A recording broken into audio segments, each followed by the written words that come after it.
Good afternoon, everyone, and welcome to TOP's Wellness Workshop Series. We are glad you're joining us today.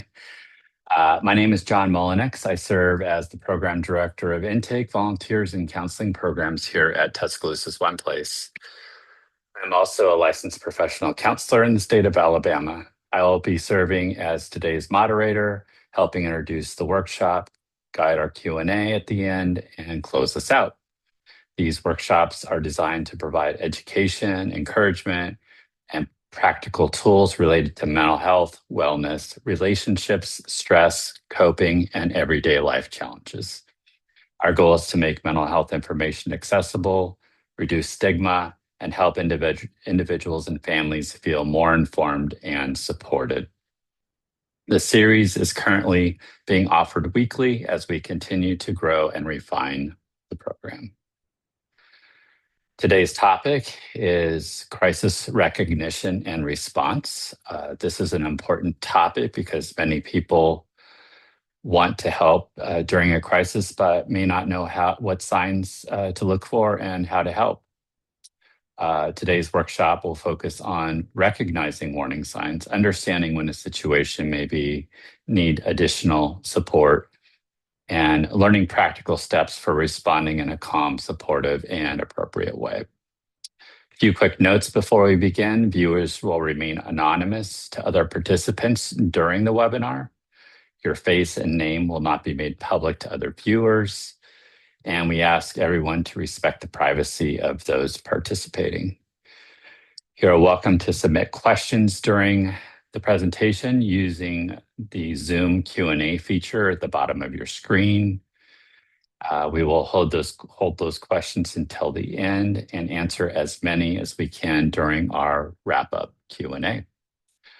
The workshop is educational and is not a substitute for therapy, diagnosis, crisis intervention, or medical advice. We also encourage everyone to avoid sharing highly personal or identifying information in submitted questions. Today's presentation will be led by Maggie along with Rebecca, one of our top interns. I will return at the end to help moderate questions and close us out. With that, I'll turn it over to Maggie and Rebecca. Hello there. I'm going to share my screen real fast. All right. And then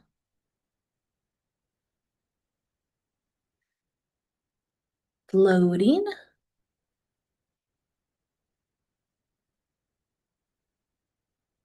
There we go. There we go. All right. Well, let's get started. Thank you guys so much for joining us today. This is week 4, and we are doing our topic on crisis management. All right. We'll move right along to our agenda. Just a brief overview. We'll have the disclaimer, define what a crisis is, and then talk about other things that could be concerns or life challenges, types of crises. We'll have a poll. We'll have some problems people face when dealing with a crisis, warning signs of someone dealing with a crisis, so more like a friend or somebody else you know, how to talk to somebody in a crisis, some self-care that can help after a crisis or before, safety planning, why does crisis management matter? We'll go over some crisis tools, and then an example scenario of a crisis. We'll do our Tuscaloosa One Place response method, key takeaways, and then I'll have our Q&A section at the end. Yes. All right. And just a brief preference. My name is Maggie. This is Rebecca. If you weren't here from last week, I work in the Success Program Assistant role here at Tuscaloosa One Place, and Rebecca is a wonderful intern. But this is our disclaimer right now. The information shared during this webinar is for educational and informational purposes only. It's not intended to replace actual therapy or spending time with a licensed counselor. And some topics discussed may be sensitive or triggering for viewers. And if you're experiencing any emotional distress or mental health crisis, please seek support from a licensed professional therapist or counselor, or go to an emergency crisis place. Please call 911 or 988.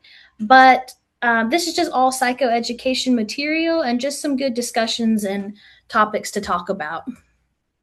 Yeah. Absolutely. So let's define what even is a crisis. So this is a difficult or dangerous situation that needs serious attention in a timely manner. So this can be a sudden and intense episode of psychological or emotional distress that disrupts a person's ability to function or maintain control. It can be described as a situation where an individual's mental state leads to significant distress, dysfunction, or danger to themselves or others. And we have some examples generally like a mental health crisis, suicidal thoughts, substance abuse, domestic violence situation, or grief or a traumatic event. Everyone goes through a crisis in their own way.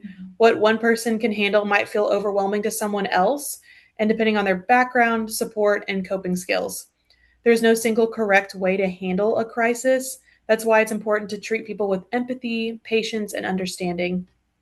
Listen without judging, acknowledge their feelings, and respect their unique experiences to build trust and offer real support. Instead of guessing what someone needs, try to meet them where they are and help connect them with somebody who can help them through that situation, like a professional counselor. When we recognize each other's experiences as unique, we can respond with more compassion and care.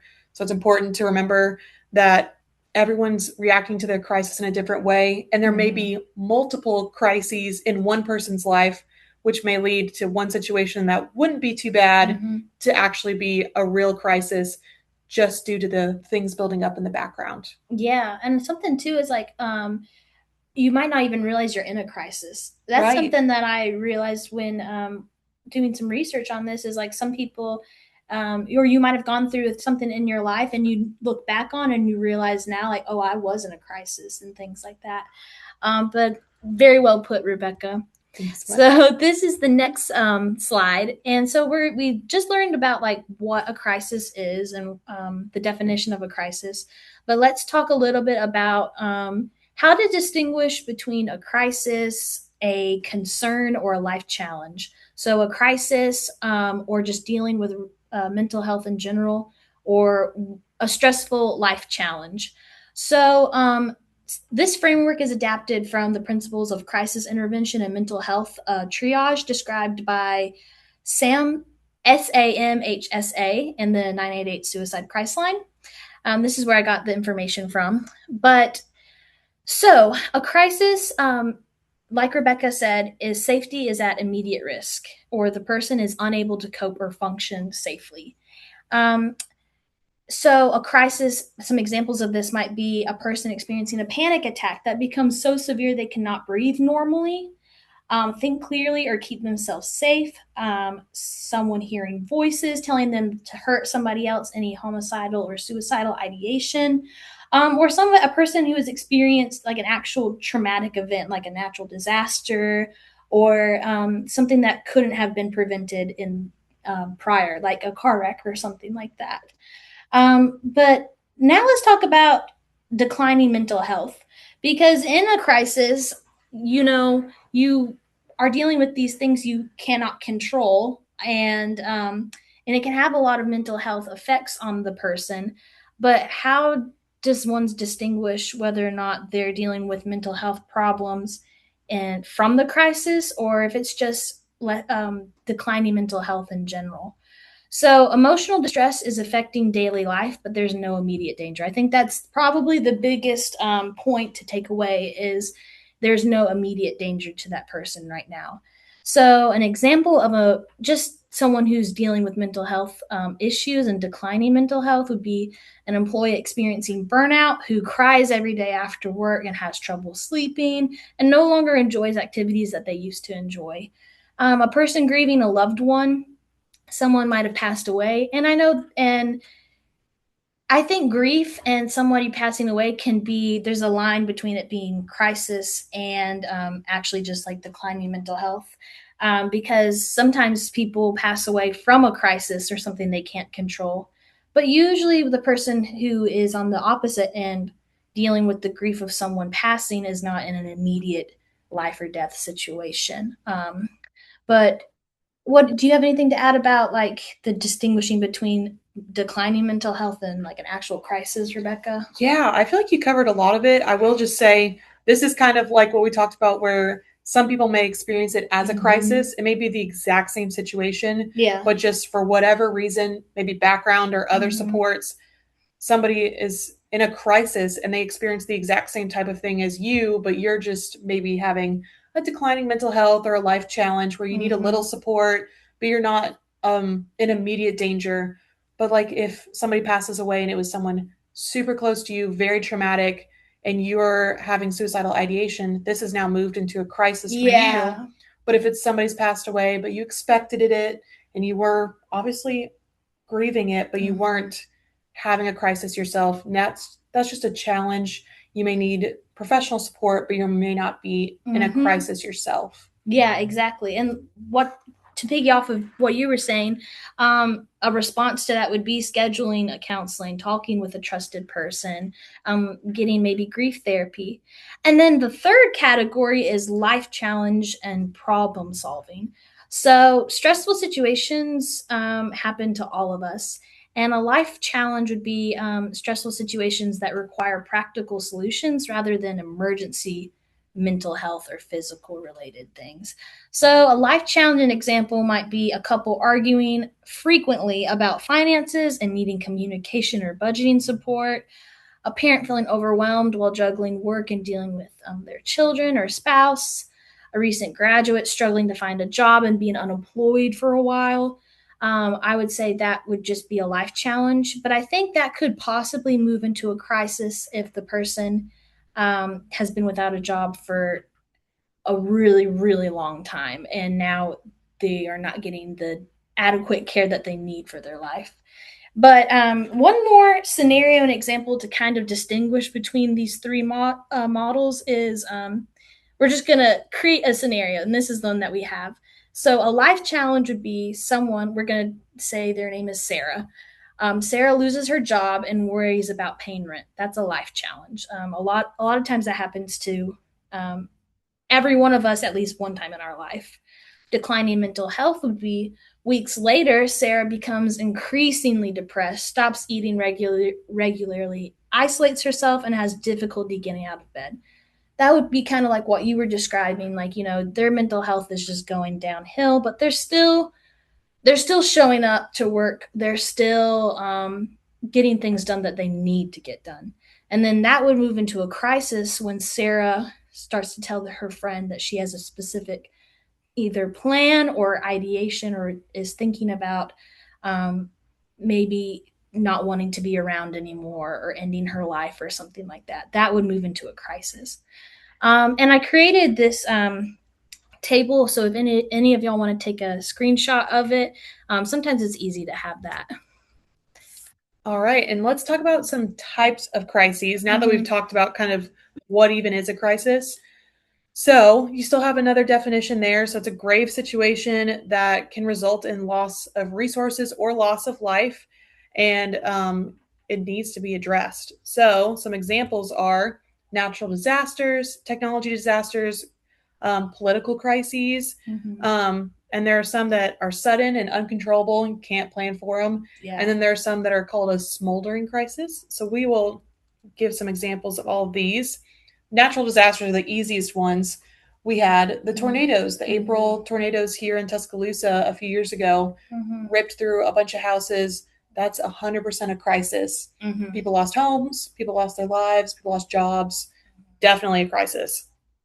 And that's kind of what most people think of when they think of a crisis. And you can kind of prepare like emergency bags, but that's kind of more outside of your control than most other crises. A technology disaster would be like in 2020 when Google lost power, and so they just kind of like didn't have Google available for however long. That's definitely a loss of technology, and that's a type of crisis for them and for people who needed it during that time period. I think a lot of things happened in 2020 that were kind of technology related. Yes, absolutely.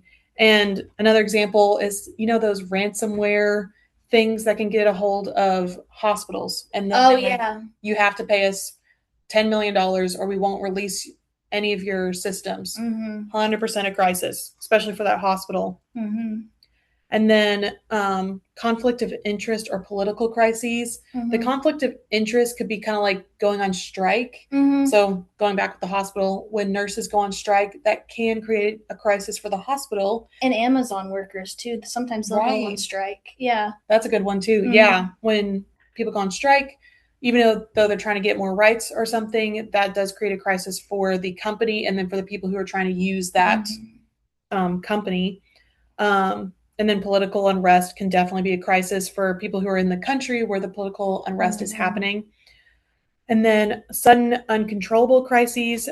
Great example of this would be a company who's just decided to lay off a bunch of their workers. For the people who are just an employee of that company, there's nothing you can do. You couldn't have prepared for your company to decide to lay you off. It's not your fault, but it is a crisis that is now in your life. And then a smoldering crisis is the opposite of the uncontrollable crisis. This is one that's been kind of living in the background of your life, building up, and they're usually the result of an organization's inability to foresee possible consequences or actions. Or your own too. Yeah. Like just not preparing for things that you need to prepare for in your life sometimes. Yeah. Like maybe you don't have any savings or anything financially prepared for yourself. And then you have the uncontrollable crisis of you're laid off, but now the financial crisis that's kind of been looming in the background is suddenly totally outside of your control. Yeah, exactly. Those are really good examples. All right, so I'm going to launch a poll question in the Zoom. So just give me a moment to get this set up. I'm going to stop sharing my screen for a second, and let me pull up that poll. And I don't know how many people are logged in, but if you are logged in, it'd be wonderful if you can answer this question real fast. So this says, what type of crisis or types of crisis, if any, have you experienced in the past before? And Rebecca just got done talking about those types of crisis. So natural disaster, a technology or global technology crisis, an uncontrollable crisis such as a health crisis or car wreck, or smoldering crisis that happened as a result of poor planning or lack of precautionary measures. I'll give maybe like another 15, 20 seconds, something like that.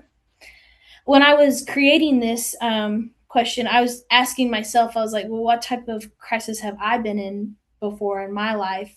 And I think I've been in almost all type of those crises before, and maybe not so much the technology crisis. Although I think a lot of us have experienced like uncontrollable things, like maybe somebody hacking into your bank account. You can't control that. Right. I just had that happen a month or so ago, but everything got figured out, thank the Lord. But I think all of us have probably experienced one type of, even if it was a mini crisis in all of these categories.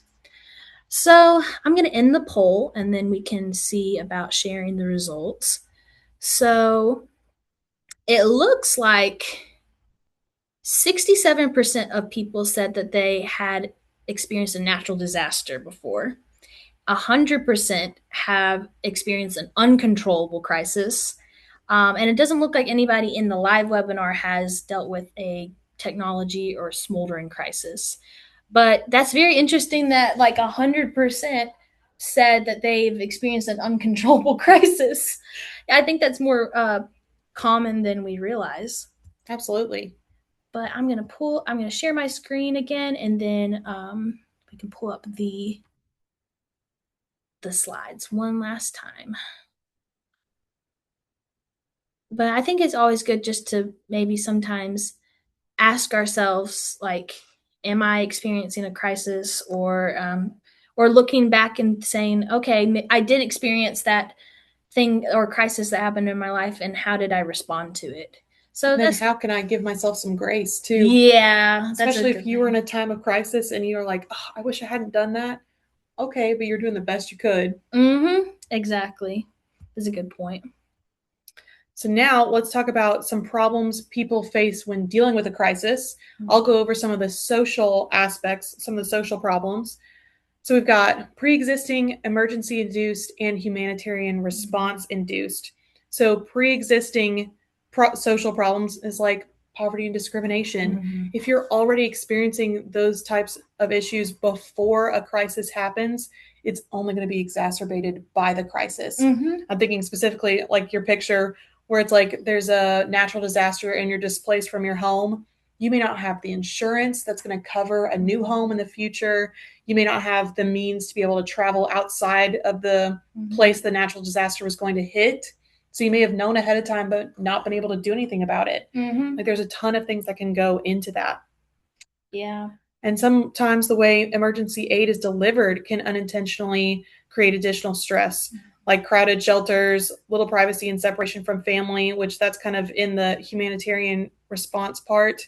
It's hard for those organizations to provide care that's not going to sometimes provide another crisis on top of it, just because there's so little help. If it's a large disaster that wasn't really anticipated, they're just reacting and they don't have a lot of ways to help provide people with homes on short notice.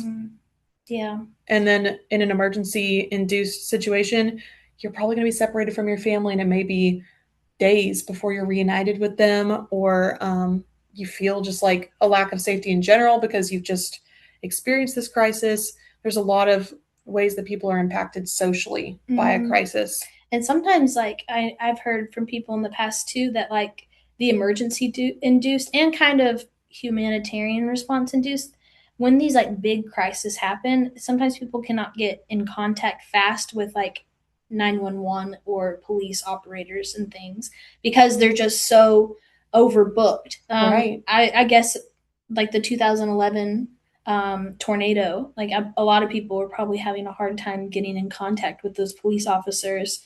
And then that can make you feel like you don't have safety and things. Right.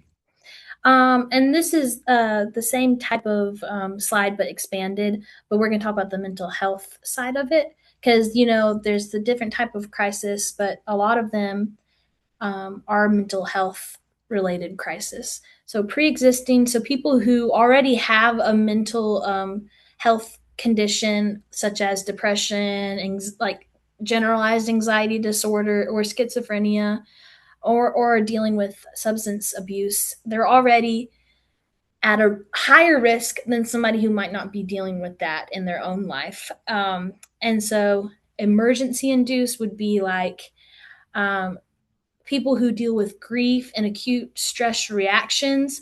So when you are in a crisis and it becomes an emergency, it can heighten those already pre-existing mental health conditions. And then the humanitarian response, somebody might deal with that. In that category, a humanitarian response would be somebody might be dealing with anxiety about how an organization that's helping them or how the city or first responders are communicating to them. So you might have more anxiety because you have lack of information about how to get food or access to these services because let's say Salvation Army or Samaritan's Purse, they haven't been able to reach you yet because they might not have enough volunteers and things. And it's not necessarily anyone's fault. Like it's not the organization's fault because you know they run a lot on volunteers, a lot of these crisis response places, but it can still create a problem for the person who already has anxiety in general. But yeah. And I'll also say for the humanitarian one, in times of crisis, it's hard for people who have a mental health condition to get their medication. Oh yeah. Those pharmacies might have been destroyed, or there might be some sort of like restrictions. And a lot of those medications are heavily restricted. So if you have a personal crisis, like your house burned down, with all of your mental health medications, sometimes they won't replace them. Like you have to do all this paperwork. It might take too long, and now you're having a mental health crisis, right, from just not being able to obtain the medication you're supposed to be on. And once again, not really anyone's fault. It's not like you set your house on fire on purpose and burned down all your medication, but it's also heavily restricted, so then the pharmacy can't just give it away. Yeah, because then the pharmacy also is wanting to make sure that you're not abusing your prescription and things too. So yeah, it's not any person's fault. It really is just the crisis that cannot be controlled's fault. But yeah, so here's the next slide, and it's kind of like the other model, but set up. So you can take a picture of this. I know there's a lot of words on it. But warning signs of someone dealing with a crisis. So this is something that you can take away, and then also you can look at for yourself, but also for other people. So in a mental health crisis, a situation, where emotions, thoughts, or behaviors become overwhelming and interfere with safety. Some physical and visible signs would be if you saw somebody or yourself having rapid changes in appearance or hygiene. Somebody experiencing homelessness very suddenly might have a rapid appearance of not having personal hygiene because they don't have access to it. Pacing, shaking, increased substance use or risky behaviors, appearing withdrawn. Some signs that are not as visible, and what might be happening internally is the person might be feeling hopeless, trapped, or unable to cope. Kind of like that example with the Sarah character, like it went from a mental health decline where she was sad and depressed sometimes to a mental health crisis where she just couldn't cope anymore and she was done. She wanted a way out. Some external or physical life crisis, so a sudden or overwhelming situation caused by circumstances outside of a person's emotional health, would be visible injuries. Somebody might see exhaustion, physical distress. I know a lot of times working at Tuscaloosa one place, a lot of people come in here with a crisis, and you can also kind of tell when somebody first comes up here by how exhausted they are. Like when someone walks through the doors and they're super, super exhausted, barely can keep their eyes open, that might be a red flag in my mind. And I know you work front desk sometimes too, that person is dealing with something that's not ordinary. So let's check up on that person. Lack of food, transportation, clothing, or basic needs, signs of financial hardship, and then some signs that are not as visible, fears or uncertainty about what happens next, feeling powerless or hopelessness or without options. I think that's a big one. And you probably have experienced this when working with the public here, is a lot of times people will come in here and they don't have any more options.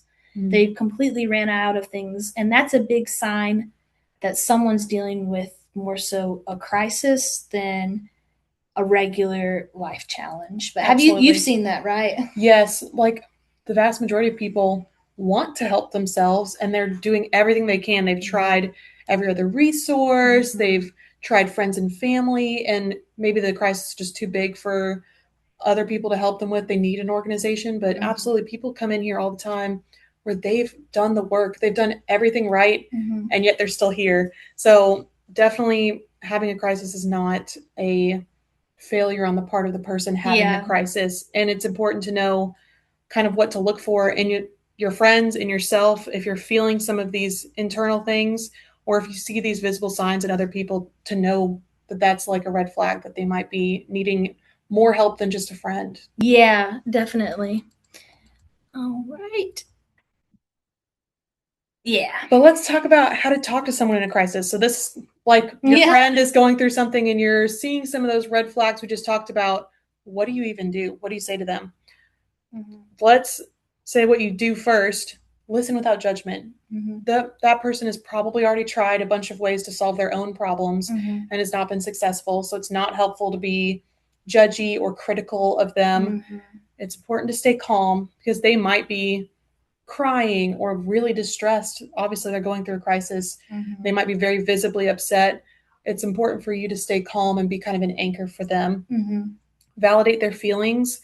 If you were kind of put yourself in their shoes, if you were in their situation, you'd want somebody to be like, yes, this is reasonable. Mm-hmm. I'm so sorry you're going through this, and not go, well, you just need to move on. Mm-hmm. That would not be helpful. Ask direct questions. A lot of people kind of have a misconception that beating around the bush is more respectful, maybe. Yeah, or nicer, kinder, mm-hmm. especially when it comes to suicide. Much of the research has showed us that it's better to just ask them, do you want to harm yourself, or do you have thoughts about killing yourself?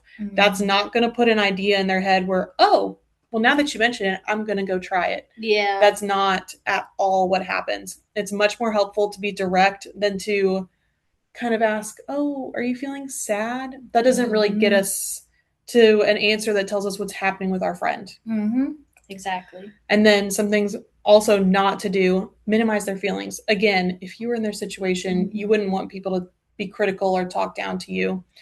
And don't argue with them either. If they're experiencing a crisis over something that you kind of think, I wouldn't find that distressing, this is not the time to talk to them about that, and probably ever. Yeah. Definitely don't want to argue them out of their feelings or argue with them about not wanting to kill themselves or anything like that.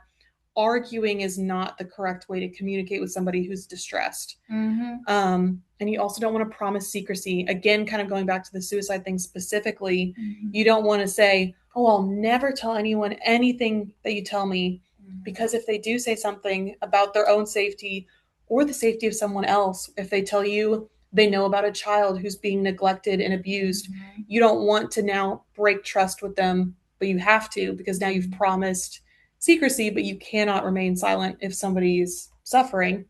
Especially if you're a mandated reporter. Exactly. So you just don't want to promise that from the beginning. Just tell them, hey, I don't want to gossip about what you're about to tell me, but if somebody's safety is on the line, I do want to make sure I tell the right people. And then do not leave them alone if they're at immediate risk. This is, again, about if they're being abused at home, I probably wouldn't want them to go back home. We need to talk to somebody first, or if they're thinking about killing themselves, don't leave them alone. Make sure you're getting help immediately. And then just a couple of helpful phrases to have if you need it. I'm glad you told me. A lot of people don't want to burden somebody else with their own problems, and so they may feel really guilty or shamed that they had to tell their friend what was going on. No, you want to kill that emotion. I'm really glad you told me what's happening. You want to tell them, I'm here for you. This is a supportive general statement. You can also personalize these for the situation, but I'm here with you in this crisis, and I don't want to leave you alone with this crisis alone. And then let's find support together. This is a good one. If you have something in mind, or if you know that you can find something for them, walk with them through that, because if you're in the middle of a crisis, you may not have the mental capacity to think logically through other roads to try, especially if you already tried several. That might be all you had to know to go on. Yeah, I completely agree. Another thing too that I thought of when you were mentioning these bullet points is the listening without judgment, and then like the not arguing with them. For me personally, that's been hard sometimes when people I know in my personal life have become into these crises into a smoldering crisis because of their own poor planning, or not wanting to take accountability for their actions and things. Like an example would be like financial hardship, like somebody I might know personally, or somebody that I might be working with or something might be in a financial situation, but I know they got there because of their own actions. Like, even though you might be feeling frustrated on the opposite end, let's say you're working with somebody, you're talking to a friend and they're doing that, you might feel frustrated. It's still a crisis. Even though it's a smoldering crisis, it's still a crisis, and you need to put your own emotions and your own morals and things on the back burner. This isn't about me, it's about you. And even though you ended up in this situation because of your own actions, let's get you the help you need. Right. We're all still humans. We all still make mistakes. Even if I kind of saw this coming, I might very well be in that same situation the next week where you saw that I was doing something that was going to get me in a crisis, and I'd still want you to be a supportive friend, even though exactly. Maybe I did it to myself. Yeah. But most of the time it is a crisis, or it is a situation where you can't control it. For sure. But there are those cases with smoldering crisis. But yeah, remember, you don't need to be a therapist to help someone access support and find resources. Absolutely. And so some self-care that we can utilize during a crisis to try and help minimize the emotional weight and like help work through that crisis.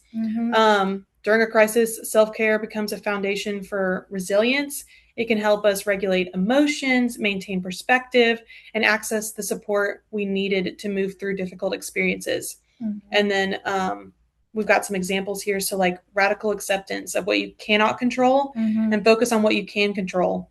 This one's really hard. I love to control things, but Me too. it's not helpful to try and control stuff that you really can't, like natural disasters. If that hits you, I mean, it's not like you can foresee the future. It just is what it is. You have You to can put up accept it. all those barriers in your house. You can do all the things to prevent like a natural disaster from coming, but it's still gonna come. Right. You could pick the safest place in the whole United Yes. States to live, and sometimes it just happens and there's nothing, there's no rhyme or reason. It just Yeah. does. Another way is to actively look for ways to experience some joy throughout your day. A gratitude list is a good one where you're just thinking about all the things you're grateful for or you enjoy. Have that list handy so that when you're going through the really bad parts of the crisis, you can look back on that. And a lot of these things you can try and do a little bit ahead of time, but sometimes a crisis kind of comes in waves. Like you have the initial hit, and then you kind of like recalibrate and you're like, wait, I can handle this. But then it might kind of hit you again in that moment when you're like, I can handle this. This is fine. This is the time to do the self-care and to do the like gratitude list or the planning, whatever you can, do it in that moment when you're having a good day so that you're ready for when it gets bad again. Because sometimes it does just hit you. It's really important to be kind and gentle to yourself and to others who are also going through a crisis, especially if it's like a whole community going through it together. Yeah. Try and be as kind as you would hope people would be to you, to them. Sleeping makes a huge difference. Trying to get 8 hours of sleep will help with like thinking more logically, being able to handle more emotional distress. If you're already exhausted and sleep deprived, the littlest thing will make me cry. So yeah, me too. you need a little bit of sleep to be able to handle a crisis. And then eating meals that are nourishing, not just junk food, even if it tastes good. Not just McDonald's. Right. Something that's going to fill you up and help you to be able to think clearly and work through this whole thing. And self-care does not replace professional help. You need to go see a professional if you're at risk. And if you think somebody else is at risk, suggest it to them as well. And self-care during a crisis is not selfish. It is a necessary step in maintaining the strength and resilience needed to navigate those difficult moments. Yeah. And I like that point when you were talking about like eating nourishing meals and stuff. Because a lot of people in a crisis can think that like, oh, because I'm in a crisis, I don't have access or I shouldn't look for the things that might be better for my body because everybody else is suffering or because we don't have a lot of money. I'll say for the eating nourishing meals part, the West Alabama Food Bank, Tuscaloosa One Place partners with them, and the food that they provide is has all different types of food. There's always going to be produce or something healthy that they give out during their food drives. And so when someone's in a crisis, they don't have to just go to McDonald's because it's the cheapest thing. Like look into a food bank. They actually have some nourishing meals, and then the try to take a shower at least once a week if you're experiencing homelessness or different types of housing situations going back and forth. I know the temporary emergency services in some places have those mobile showers. Oh, that's nice. Yeah. So I know for me, like in the past when I've been in a crisis, I'd get in that headspace of, oh, I'm in a crisis, so I can't take care of myself and there's no way out, or I can only go for these other options. But there's, like you said, there's still ways to do self-care even when you might not have that many resources. Right. So then safety planning is what we like to incorporate when somebody is having that suicidal ideation. When you think that they're at risk for hurting themselves or others, mostly when they're at risk of hurting themselves, this is what we like to put in place. So the steps are recognize the warning signs, look for ways to cope in tough moments, kind of write those things out ahead of time. Write out people you trust that you can reach out to. You need to have a list of helpful professional resources and emergency contacts you can call. These are things that we do here whenever we make a safety plan. It's better to try and plan these things out before the crisis has happened, or in that moment when you're having a better day or some clear-headedness. This is what you need to plan a little bit ahead for, because when you are having the thoughts about harming yourself, it's kind of hard to remember these things. That's why we make the safety plan, so that you have a very concrete list to look at, and you just go down it and you go, I am seeing the warning signs in myself. I know that this is about to be a crisis. Let me go ahead and look at ways I can cope, try and do a few of those. If those don't work, move on to people I can reach out to, who's a friend I can text that will be supportive at this time. If that's not enough, let's look at some professional resources, your own counselor or therapist, or the 988 number, or you coming in for an intake here at TOP, something like that. And then emergency contacts. So that's also 911 or 988. You just need to walk yourself through the safety plan if you feel that you're in a crisis where you need that. Yeah. And you can also ask a friend to create a safety plan with you if you don't want to do it on your own. But this next page is just two examples of what a safety plan could look like. So on the left, it's just a safety plan. So you would write your warning signs to be aware of. I got this off of, it was off of Google, but I think they have a lot of those templates off of Etsy and things. So you can make it cute. You can put it on your bathroom wall. You can put it in your journal or something. But the warning signs, coping strategies, then people I can reach out to, professionals, making the environment safe.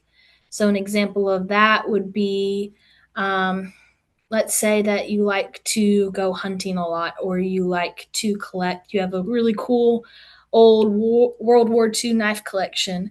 But you're going through a mental health crisis. Why don't you loan your knife collection or loan your hunting guns to your buddy for a bit, and then only go hunting with your friend for a while you're having that really depressive episode? And then reminders to help me. It's always good to post affirmations and things that are truths around you, because what you view and what you listen to, that's what you're going to think about. And then on the right is an example of, I got this off the internet too, just Google search. So it's a made up scenario. It's no one's actual thing, but this would be an example. So the person has their reasons for living. They put family, football, teammates, coping strategies. One of their coping strategies is taking care of their dog.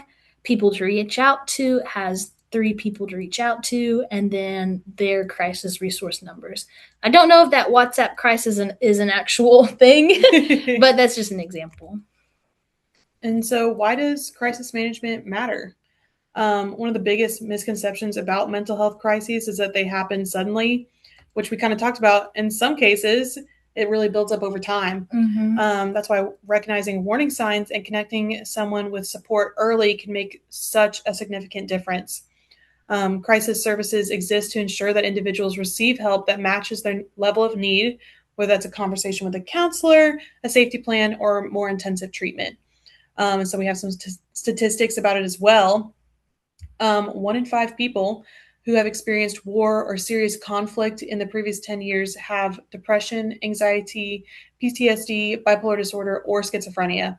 So obviously those types of conflicts create a mental health condition in a lot of people. It's something to be aware of. And getting help earlier, taking preventative measures, can help avoid the hospitalization or inpatient treatment that can become necessary if things are allowed to be a crisis for too long. It takes a real toll on people's mental health. And there are some mobile crisis response teams that can help individuals get the right care in a timely manner. So it's important to know what resources are local to your area. And you can search those things up now. And I would encourage everyone to do that while this topic is on the forefront of your mind. It's better to have those resources ahead of time. Once someone else is in a crisis or you personally are in a crisis, it's really hard to think about those things. Yeah, and to think logically too. Right. Definitely. But here are some quick crisis tools or examples. Number one is the 988 Suicide and Crisis Lifeline. It's a national, it's available 24/7, when to use it, what happens. A trained crisis counselor answers and helps determine next steps. And there's not just 988. If you're watching this from not in the state of, I think 988 is nationally, I believe. But some states have their own crisis lifeline. So you can look up those things too. So if you're not in Alabama, there might be one for your specific state. And then here's number two. We've got the mobile crisis teams that we kind of just talked about. They're made up of mental health professionals who can go directly to help someone experiencing a crisis. I personally know a friend who does it in Mississippi, so it's not even just here in Tuscaloosa or here in Alabama. There are definitely some in different areas. You just kind of need to be aware of what's local to you or local to friends and family that you know are struggling. Some of the benefits of having a mobile crisis team: they can provide support within the community. I know my friend who does it in Mississippi. She will go to that person's house who's experiencing a crisis.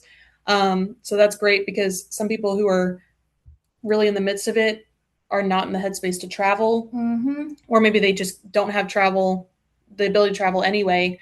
This is a great way to get somebody to them. Then there's less need for police involvement too. Yeah, because I know they've kind of taken over mental health services kind of just by default. When somebody's having a crisis, someone may ask the police to come do a wellness check, which is not necessarily a bad thing, but I know some people have had bad experiences with the police, and so it's good to have somebody who's more neutral, a team that is just for the mental health crisis, who can come to your house or your community. And they can quickly assess the situation and help stabilize the person in crisis. Examples of places in Tuscaloosa: Indian Rivers, Hope Point, TES, and then mobile crisis units in other areas. We've got Samaritan's Purse, Salvation Army, the JBS Mobile Crisis Team in Birmingham, Arms Mobile Crisis Unit in Birmingham. So we've got some resources that are somewhat local listed here, if anyone wants to take a picture real quick or write those down. Yeah, and I will say, it is cool how, when I was researching this, it does seem to be that more rural areas don't have as much mobile crisis teams. I know like Birmingham has a lot of mobile crisis units that just patrol the area too. I don't think we have. I think the only one that patrols or is you can call is those three in Tuscaloosa. But I do like Samaritan's Purse and Salvation Army, because they will go to the areas that are more rural, whereas some of these places will only stay in cities. Gotcha. But this is another tool, Hope Point. It's here. We already talked about it a little bit, but you can walk in at any time. They'll pick you up from anywhere if you're in a crisis in Tuscaloosa. And you can stay there up to 7 days to get the help you need, and then they won't let you leave until they know that you are stable and have a place to go. So I think that's really cool. You can take a picture if you'd like of this flyer. But yeah. And then some additional resources. So we've got Crimson Care, Skyland Urgent Mental Health Care. So they're a walk-in urgent mental health care facility, and they can do counseling referrals. So don't need an appointment, and they can send you to somebody else if they know of somebody who has better resources. And then the West Alabama Mental Health Center. This is another community mental health service provider, and they do crisis referrals. And we've got a toll-free number down there that's open 24 hours a day, 365 days a year. And that each center's outpatient offices are also open Monday through Friday, 8 a.m. to 5 p.m. So you can have walk-in availability, and then we got a phone number for 24-hour availability. Yeah, and I think there are a lot more resources in Tuscaloosa and in communities that people might not always get access to hearing about. So, like I know when we prepare for these presentations, you and I both, we deep dive into finding these resources and things, and like I didn't even know about I didn't know about these until I looked them up and stuff. So being proactive to look for those is always good. Absolutely. But this, we're going towards the end of it, and I'm going to do it really quick. And this can maybe act as our example scenario. Act as our discussion questions. I know we only have 10 minutes left. But if you don't care to, you can put you can answer what you would do and answer these questions in the Q&A. And if we have some time, we might be able to read over some of your responses or ask some more questions. But taking everything we learned today, let's do an example scenario. So your friend just turned 18, and her mother, the person she has lived with full time, unexpectedly passed away in a house fire. The house that y'all both were living at. After losing her home, and after your friend has lost her home and her primary source of support, your friend is no longer has a safe place to live. Her closest relative lives across the country and is unable to provide housing or immediate support. And you still live at your parents' house, and there's not enough room for your friend to stay with you. Your friend texts, "I can't do this anymore. Everything would be easier if I disappeared." So, some discussion questions. What warning signs do you notice? How would you respond? And which resources would you use? And we can talk a little bit. Just because for limited time, I'm not going to answer it, but do you have anything that you'd like to add, or what do you think you would do for this scenario? Oh, this is tough because you obviously are really concerned for your friend, and as probably a fellow minor, I'm assuming this friend is also 18, then you have no control over who your parents allow to live with you. So it's not like you have anything you can materially provide for your friend. But if you're getting this kind of text from your friend, you also don't want to just ignore it, because this is obviously the start of suicidal ideation. This may be the warning sign before she tries to harm herself. It's definitely not something to ignore. I would at least suggest to my friend some crisis services and let her know that I'm here to talk with her. Please don't stop texting me. I'm really concerned. I want to talk with you about this. Yeah, I think that's a good response, because there's not much you can do in a situation. And I like this scenario as well because at first it can almost seem as it's a crisis for her mother. Her mother passed away in a terrible accident, but your friend is still alive. So she's dealing with grief. And that might not be an exact sign of crisis yet, but her mental health, we can definitely tell her mental health is declining. But I think where it starts to become an actual crisis is the part where like she doesn't have a place to go. Right. So that's an immediate safety concern. And then she texts you that she just wants to disappear. So that's like bing, bing, bing, very big concern. Absolutely. But yeah, I think I would agree with you. I would just make sure that you maybe you can call some resources for her. Send a welfare, maybe do a welfare check, or if you can, go over there to see your friend or meet up with her. But if she was in Tuscaloosa, there are a few different transitional housing and options like that, and things, especially for women. I know there's a lot for women. But yeah, and it's hard too, because you might not be able to do a lot for somebody in a crisis, and that sucks too. But I think you answered it right, and I'm eager to see what y'all have commented. And this is just a quick reminder about Tuscaloosa. Yes. So we have a crisis response process to ensure immediate safety for people who come in to see us, and we want to be compassionate and provide support when people come see us. So we do intakes Monday through Friday, 8 a.m. to noon, walk-in. So if you're experiencing a crisis, please come see us. We try and help you guys by connecting you with all the resources that we have here. And we also refer outside of our agency if there's anything else that we can help you guys with. We're absolutely happy to help in any way we can. And we provide safety plans, kind of like the one we went over earlier. If somebody comes in and they're expressing a desire to hurt themselves, we absolutely put a safety plan into place so that we make sure that everyone is given compassionate care, but also given something to help them if that situation arises when they're not here.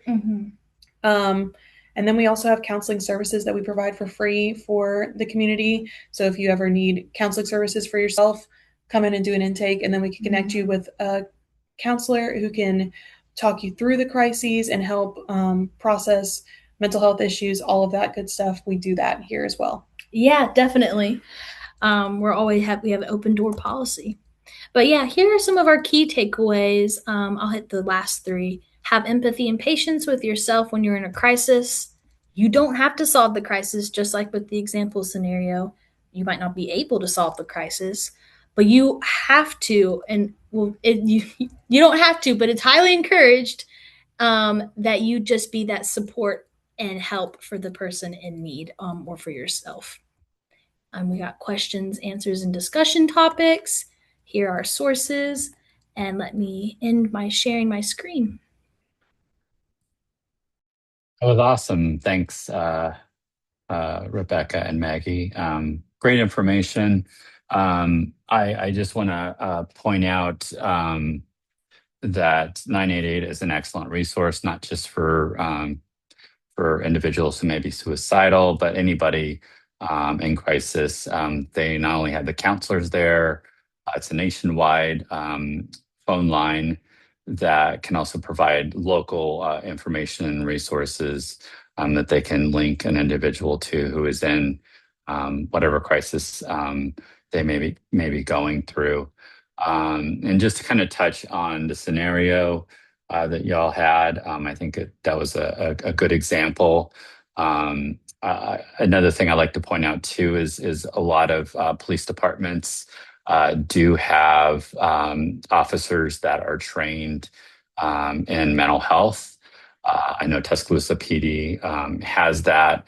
And so if you're ever concerned about somebody, always keep in mind that you have the option of doing a wellness check, which you can just call the emergency line or non-emergency line for your local police department and let them know what's going on, and they can go over and check out the situation.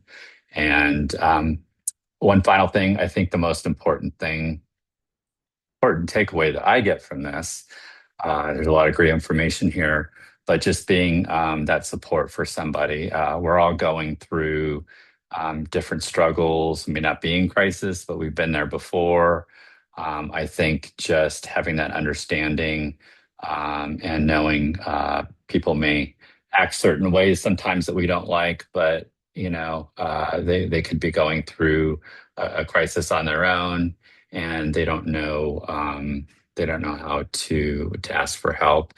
But I think just being able to be that resource for somebody and be available for them non-judgmentally is very important. So I wish we had more time for questions, but we're just about out of time. So I'm going to go ahead and close things up.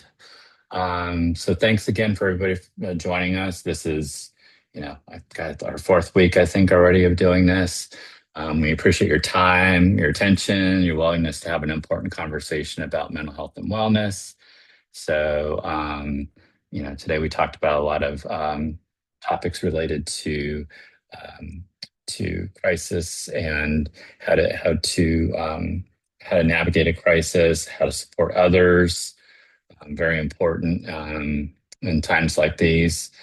So before we close, I also want to talk briefly about Tuscaloosa's One Place. We're a family resource center. We don't charge for any of our services. Our goal is to strengthen families, connect individuals with resources in the community.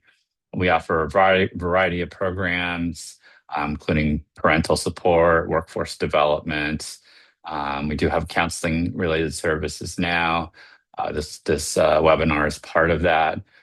We also have volunteer opportunities. So if you'd like to volunteer, please contact us. We do community outreach, and we just have a ton of services.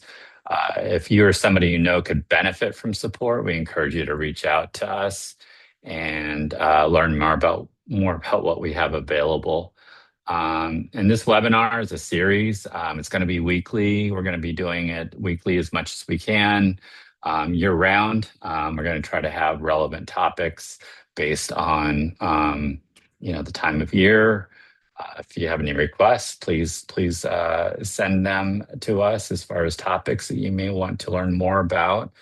But if you have friends or family that are maybe interested in the webinar, please feel free to share the link with them. It's for anybody and everybody in the community that just wants to learn more about a mental health topic and receive some good information. So for more information, you can contact us. You can check out our website, or social media. Tuscaloosa is one place. .org is our website. We're on Facebook and Instagram as well. So thanks once again to Maggie and Rebecca for leading today's presentation. And thanks to everyone who attended. And I hope everyone has a great rest of their week. And we look forward to hopefully seeing you next week. Take care.